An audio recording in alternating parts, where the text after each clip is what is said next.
Bismillahirrahmanirrahim. Assalamualaikum warahmatullahi wabarakatuh.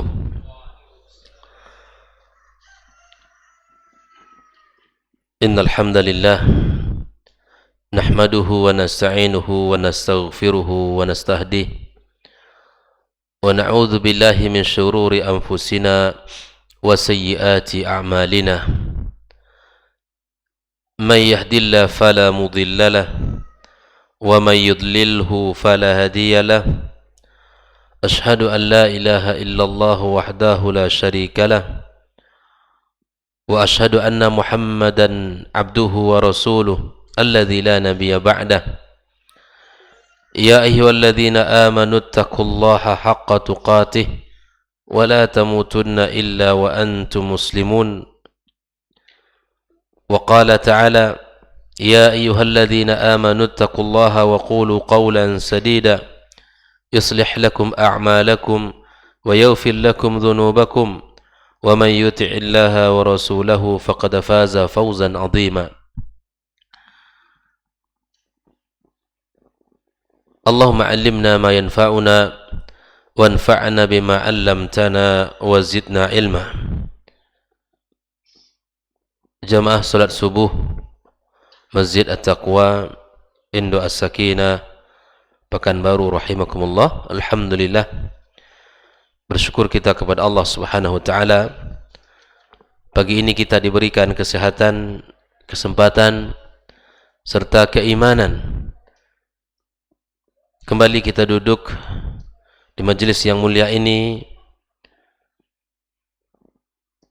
membicarakan tentang sesuatu yang sangat mahal dalam kehidupan kita, yaitu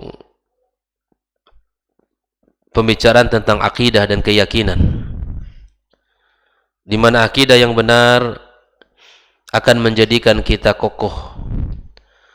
Akidah yang betul sesuai dengan apa yang dituntun oleh Allah dan Rasul-Nya membuat kita menjadi orang-orang yang senantiasa hanya takut kepada Allah Tabaraka wa Ta'ala dan hanya berharap kepadanya. Tidak akan membuat kita lemah dari ancaman-ancaman orang ataupun sifatnya gangguan-gangguan dan keburukan-keburukan yang akan ditimpakan kepada kita dari orang-orang yang senantiasa yang menakut-nakuti kita. Namun ketika kita memiliki akidah yang benar, kita yakin tidak ada yang bisa menolak mudarat yang mereka berikan kecuali Allah Tabaraka wa Ta'ala, dan tidak ada pula yang bisa mendatangkan manfaat sekecil apapun atau sebesar apapun kecuali Allah Subhanahu wa Ta'ala. Maka kita akan menjadi orang yang bahagia, menjadi orang yang nyaman di dalam menjalankan kehidupan dan aktivitas. Kita berharap kepada Allah Subhanahu wa Ta'ala, ilmu yang kita pelajari, ilmu yang bermanfaat dan menjadi pengawal dalam kehidupan kita dan penerang dalam perjalanan kita. Salat dan salam untuk Nabi kita tercinta sallallahu alaihi wasallam. Allahumma salli wa sallim wa barik ala Muhammad. Mudah-mudahan selawat yang senantiasa kita ucapkan menjadi bukti cinta kita dan kerinduan kita kepadanya. Dan mudah-mudahan Allah Subhanahu wa Ta'ala mengumpulkan kita bersama Rasulullah sallallahu alaihi wasallam di hari kiamat kelak. Kembali kita melanjutkan pembahasan tentang 200 tanya jawab seputar keyakinan dan keimanan. Pada pertemuan sebelumnya kita akhiri pada pertanyaan yang ke-184 yang terkait dengan hukum at-tatayyur. Sedikit kita mengulas kembali tentang at-tatayyur. At-tatayyur adalah sebuah sikap sial yang didapati oleh seseorang, baik itu diakibatkan oleh penglihatan, oleh pendengaran, atau sesuatu apapun yang diyakini dari lambang, dari angka-angka, atau dari simbol-simbol tertentu. Hal itu akan membuat dia merasa sial dan tidak mendapatkan kebaikan. Maka itu Rasul sallallahu alaihi wasallam menyebutkan at-tiyaratu syirkun, at-tiyaratu syirkun. Tatayyur atau tiara itu adalah sebuah kesyirikan, dan at-tiyara itu adalah sebuah kesyirikan. Sehingga Ibnu Mas'ud radhiyallahu taala anhu menyatakan, wa ma minna illa, tidak ada orang yang terlepas dari perasaan. Misalnya kalau kita lakukan ini, kita akan begini. Atau kita misalnya melihat ini, maka kita akan dapatkan seperti ini. Barangkali ini dalam setiap orang itu ada. Sampai Ibnu Mas'ud mengatakan, wa ma minna illa, tak ada orang yang tidak pernah merasakan itu, dan tidak ada orang kecuali di hatinya ada terbesit hal-hal seperti itu. Maka apakah obat dari penyakit tatayyur? Ya, walakinnallaha yudhibuhu bitawakkul. Kuatkan tawakal kita kepada Allah. Kalau ada bisikan-bisikan, kalau ada lintasan pikiran ataupun hati kita terhadap sesuatu yang ini mendatangkan mudarat, ini manfaat, atau kita lakukan sesuatu ini adalah sesuatu yang kurang pas dan seterusnya, maka tawakal kepada Allah mesti ditingkatkan. Seperti contoh di dalam banyak hal tatayyur di dalam agama kita, seperti meyakini sebuah angka tertentu membawa kesialan, atau nama tertentu membuat anak ini senantiasa sakit, atau kalau berangkat dalam jam ini, di hari seperti ini kita tidak akan mendapatkan kebaikan, dan seterusnya. Atau misalnya melakukan sebuah resepsi pernikahan di bulan ini, pada hari ini, jam ini, itu tidak mendatangkan keberkahan. Ini semua tatayyur. Atau meyakini seseorang yang datang ke sebuah tempat, kemudian merasakan bahwa tempat itu tidak lagi ada kebaikan. Ini seperti contoh yang kita ambil, bahwa Musa ketika diutus oleh Allah Subhanahu wa taala di Mesir, maka Firaun mengatakan ya bahwa Musa dan kaumnya ini membawa kesialan. Nah, ini tentu tidak benar. Ini tentu tidak benar. Dan banyak hal yang merupakan bagian dari at-tatayyur, dan itu tidak benar. Kata tatayyur sendiri, Ibnu Qayyim menyebutkan ini adalah kata tayr.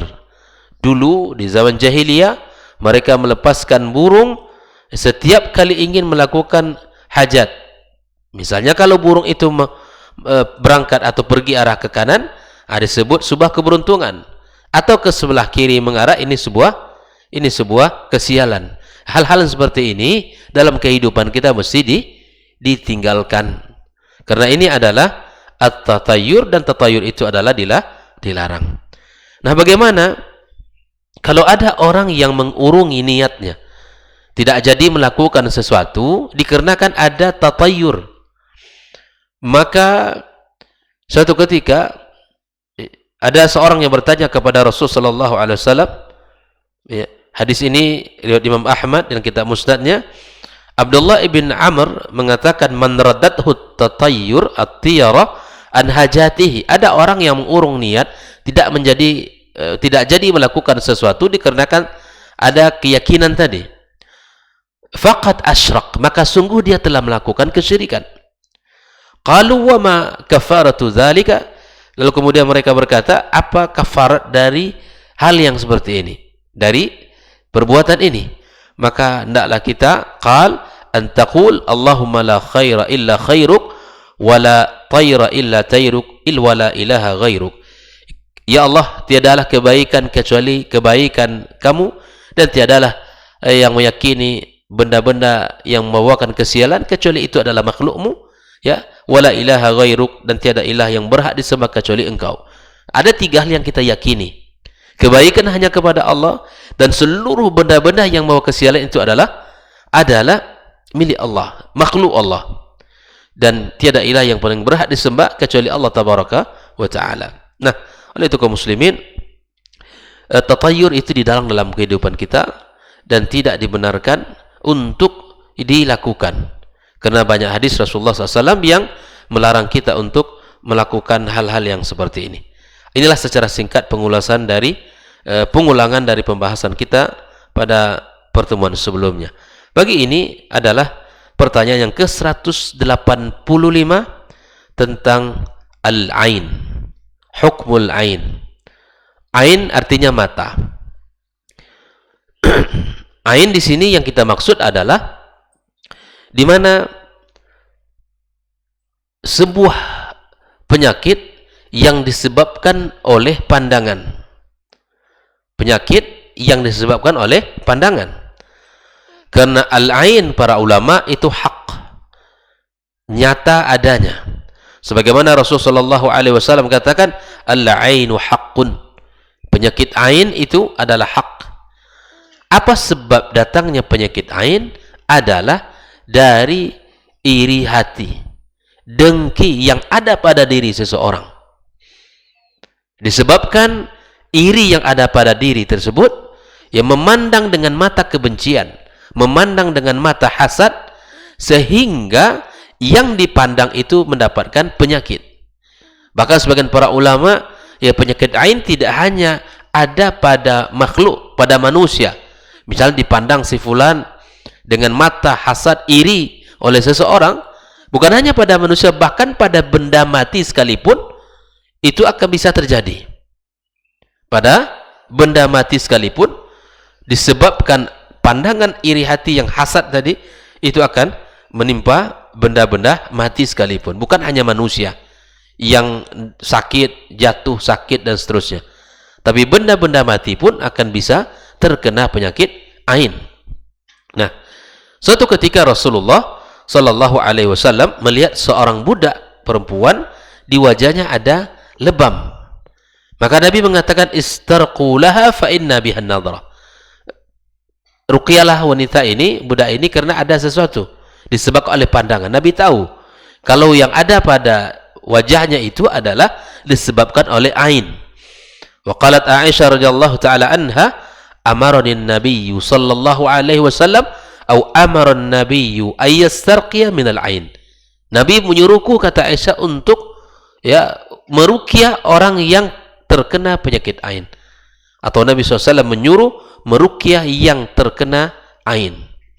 Ini salah satu cara mengobati ain, itu diruqyah. Diruqyah oleh ahli. Dan hati-hati di dalam memilih ustadz yang bisa meruqyah. Karena banyak sekali hari ini dia berlaga ustadz, artinya dia memang mengatakan dirinya ustadz ahli ruqyah, tapi kemudian yang digunakan bukan ayat Al-Quran, bahkan mengobati itu dengan jin. Bahkan masuk pula terkadang di beberapa satu televisi kita lihat bahwa bisa mengobati orang yang kerasukan jin dengan jin.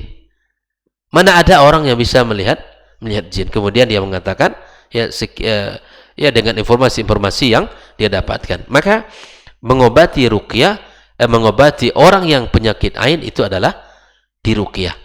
Apa sebab orang bisa mendapatkan penyakit ain selain dari yang kita sebutkan tadi, sebab di mana pandangan yang disebabkan pandangan yang penuh dengan hasad, maka cara mencegah dari penyakit ain adalah yang pertama, hiasi diri kita dengan tawadu kepada siapapun, akhlak yang mulia kepada orang-orang yang terdekat, kepada orang-orang yang ada di sekitar kita. Hiasilah diri kita dengan akhlak yang mulia, dengan bertawadu kepada seseorang. Karena Nabi kita Sallallahu Alaihi Wasallam mengatakan, tidak ada orang yang tawadu karena Allah kecuali Allah angkat derajatnya. Yang kita cari adalah pandangan Allah, bukan pandangan manusia. Yang kita inginkan ridhonya Allah, bukan ridho manusia. Yang kedua, agar kita bisa menahan diri, tidak suka untuk mengumbar-umbar foto. Misalnya foto dirinya, foto istrinya, foto anaknya. Sebuah kasus yang terjadi di mana sebuah pernikahan dalam kehidupan rumah tangga yang awalnya hidup harmonis, bahasa orang samawa, sakinah mawaddah warahmah, tidak ada masalah. hidup nyaman, berjalan rumah tangga secara baik. Tapi ternyata satu ketika ada salah satu dari pasangan ini ya mengumbar foto di Facebook, lalu kemudian dilihat karena kelihatan mesra, kelihatan indah, ada orang yang di hatinya penyakit iri dan hasad dipandang dengan pandangan hasad, sehingga kemudian pasangan ini berantakan, rumah tangganya hancur, bahkan berpisah. Jangan mudah untuk mengumbar foto-foto kita, ya, foto diri kita, foto keluarga kita, bahkan foto anak kita. Cukup kita yang menikmati keindahan itu. Jangan mudah untuk kita ya, share dan kita sebarkan. Bahkan hari ini subhanallah, pasangannya, keindahan, kecantikan pasangannya pun dengan mudah menjadi ya untuk disebar oleh sebagian orang. Waliyadzubillah. Tentu ini perkara-perkara yang harus dijauhi dan dihindari. Ya, yang ketiga, tidak suka untuk mengumbar atau membicarakan kesuksesan, usaha, kemudian keberhasilan di dunia maya. Cukuplah kita tahadduts bin ni'mah dengan mengucapkan alhamdulillah, ada rezeki kita infakkan, kita bantu orang-orang yang susah. Tidak perlu kita umbar, tidak perlu kita sebarkan melalui Facebook, ya, melalui status WA dan seterusnya, karena itu akan bisa mengundang dalam sebuah kalimat likulli ni'matin mahsud. Setiap nikmat itu ada penghasutnya, penghasadnya. Setiap nikmat ada orang yang hasad. Maka tidak semua nikmat yang kita miliki, yang kita dapatkan itu kita umbar kepada orang, apalagi kepada orang yang tidak kita kenal.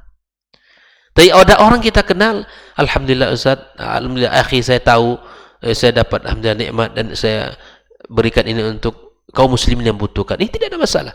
Ini dianjurkan tahaddus bin ni'mah. Tapi kemudian dengan kenikmatan, kesuksesan, keberhasilan yang dia dapat diumbar di media massa, diumbar di Facebook, kemudian di status WA dan lain sebagainya, di media sosial, maka ini akan mengundang ya ain yang kita bahas pada pagi ini, mengundang penyakit ya ain yang sedang kita bahas pagi ini. Nah, inilah beberapa cara agar kita terhindar dari penyakit al-ain yang disebutkan oleh Rasulullah sallallahu alaihi wasallam. Maka hadis-hadis yang berbicara tentang ain dan bagaimana cara mengobatinya adalah hadis-hadis yang sahih, ya. Kemudian kita yakin bahwa Allah Subhanahu wa taala bisa menyembuhkan dari penyakit ini kalau kita bersama-sama untuk ya meruqyah dan mengobati dengan secara syar'i biidznillah.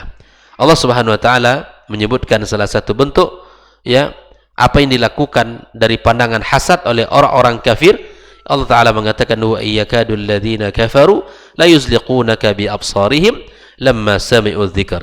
Orang-orang kafir di zaman dahulu ketika mereka memandang orang-orang mukminin, bahkan Rasulullah SAW bersama kaum muslimin, kaum mukminin, mereka memandang dengan pandangan yang tidak baik ya tatkala mereka mendengarkan ya wahyu dari Allah Subhanahu wa taala. Mereka memandang dengan mata pandangan cibiran, dengan pandangan hinaan, karena hasad dan iri di hati seseorang. Maka ikhwani kaum muslimin, sekali lagi bahwa ketika kita mendapatkan nikmat, segera kita mengucapkan ya alhamdulillah, sebagaimana pesan Rasulullah sallallahu alaihi wasallam, jika seandainya kalian melihat pada dirinya, pada keadaannya, pada anaknya sesuatu yang menakjubkan, maka doakanlah keberkahan. Fad'u lahu bil barakah. Melihat kendaraan kita, melihat rumah kita, melihat anak kita, harta kita, usaha yang berkembang, maka mintalah kepada Allah keberkahan agar kita bisa terhindar dari penyakit-penyakit yang seperti ini. Ya, agar kita terhindar dari penyakit-penyakit seperti ini. Perbanyaklah kepada Allah mengucapkan tahmid dan mintalah keberkahan dari Allah, dari rezeki yang Allah karuniakan, dari anak yang Allah berikan, dan dari harta yang Allah titipkan, dari kendaraan yang Allah berikan kepadanya. Apapun yang kita miliki, minta keberkahan, karena itu kunci segala kebaikan. Yang kita carikan di dunia ini keberkahan. Harta yang kita cari, yang kita kerjakan, bekerja kita pagi sampai petang, bahkan mungkin malam, yang kita cari keberkahan, tidak ada yang lain. Dan mintalah keberkahan dari apa yang kita dapatkan tersebut. Anak yang Allah hadirkan, yang kita minta keberkahan. Tanda berkahnya anak, dia mudah diatur, dia mudah untuk dididik, diajarkan, dan bahkan taat kepada Allah Subhanahu wa taala. Rumah yang berkah tandanya rumah yang diisi dengan kebaikan. Di dalamnya ditegakkan syariat Allah Subhanahu wa taala. Penghuni rumah itu orang-orang yang senantiasa rukuk dan sujud kepada Allah Subhanahu wa taala. Mudah untuk kita mendapatkan kebaikan. Bahkan harta yang berkah di antaranya harta yang membawa kepada kebaikan untuk kita. Mengerjakan amal saleh, mengerjakan amal-amal yang dicintai Allah sangat mudah. Dan kebalikan daripada orang tidak berkah, rumah tidak berkah, ya, harta tidak berkah, anak tidak berkah, ya kebalikan dari apa yang kita sampaikan. Harta tidak membawa kita ya semakin hari semakin jauh dari agama. Yang digunakan dari uang itu hanya untuk sesuatu yang sifatnya mubah atau bahkan sifatnya berfoya-foya, yang tidak mendatangkan pahala dari harta kita dan lain sebagainya. Oleh itu kaum muslimin rahimakumullah, maka fad'u lahu bil barakah, doakan keberkahan dari apa yang kita rasakan, ya, kenikmatan, takjub dan merasa kebahagiaan di hati kita. Bukan pantas untuk kita umbar, kita sebar, kemudian kita berikan informasi ini kepada orang. Ingat bahwa setiap nikmat ada orang yang hasad ya, dari apa yang kita ceritakan. Maka berhati-hatilah menyampaikan sesuatu, jangan mudah untuk menceritakan kepada orang kecuali orang itu amanah, orang itu tahu kita, ya, orang itu tahu dengan iman, dengan akhlaknya kita ceritakan, insya Allah tidak akan mendoakan keburukan untuk kita. Hati-hati kepada orang yang hasad, karena ketika dia mendengarkan itu, dia akan berdoa kepada Allah, cabutlah nikmat itu, pindahkan nikmat itu kepada saya. Itu orang yang hasad. Bahkan dia akan mendoakan keburukan untuk anak dan keluarga kita. Ini sikap yang harus kita fahami bersama di zaman seperti ini. Apalagi dengan mudah hari ini kita ya untuk mengupload sesuatu di status kita dan seterusnya. Nah, ini sebuah nasihat untuk kami dan kita semua kaum muslimin dimanapun berada, khususnya kepada kita yang hadir dalam majelis ini, agar kita berhati-hati di dalam mengupdate status dan ya mengupload foto-foto di dalam ya status, dan baik itu WA maupun Facebook kita. Semoga Allah Subhanahu wa taala berkahi kita dan Allah jaga kita, keluarga kita dan anak keturunan kita dari penyakit ain ini, karena penyakit ain itu nyata adanya. Berhati-hatilah terhadap anak. Bahkan kita sekali lagi untuk melihat anak-anak kecil, ya katakan Masya Allah, Allahumma barik lahu. Ada anak-anak yang Masya Allah kita senang sekali, anak-anak yang membahagiakan hati kita, mata kita rasanya enak melihatnya.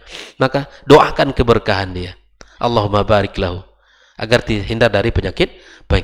Ada kendaraan misalnya, kendaraan kita, Allahumma barik li, ya Allah berkailah rumahku, kendaraanku, hartaku ini, agar semua itu terjaga dari penyakit ain yang kita bicarakan hari ini. Wallahu ta'ala alam. Semoga Allah berkahi pertemuan kita dan Allah jaga kita sekali lagi dari segala keburukan dan segala kemaksiatan. Subhanakallahumma wa bihamdika asyhadu an la ilaha illa anta astaghfiruka wa natubu ilaih. Wassalamualaikum warahmatullahi wabarakatuh. Orang yang keluar dari rumahnya menuju rumah Allah untuk menuntut ilmu syar'i, maka sungguh dia sedang berjalan di jalan ilmu, dan itu akan memudahkannya untuk menuju surga Allah Subhanahu wa taala. Man salaka tariqan yatlubu fihi ilman salakallahu bihi tariqan min turuqil jannah. Barang siapa yang menempuh sebuah jalan yang ditempuhnya adalah jalan menuntut ilmu, maka Allah akan mudahkan jalannya untuk menuju surga Allah Subhanahu wa taala. Orang yang berangkat ke masjid untuk menuntut ilmu syar'i dianggap sebagai jihad fi sabilillah.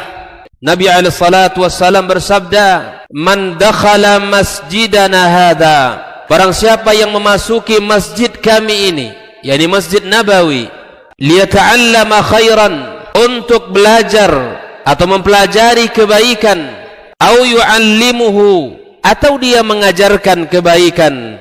Kal mujahidi fi sabilillah, adalah seperti orang yang berjihad di jalan Allah.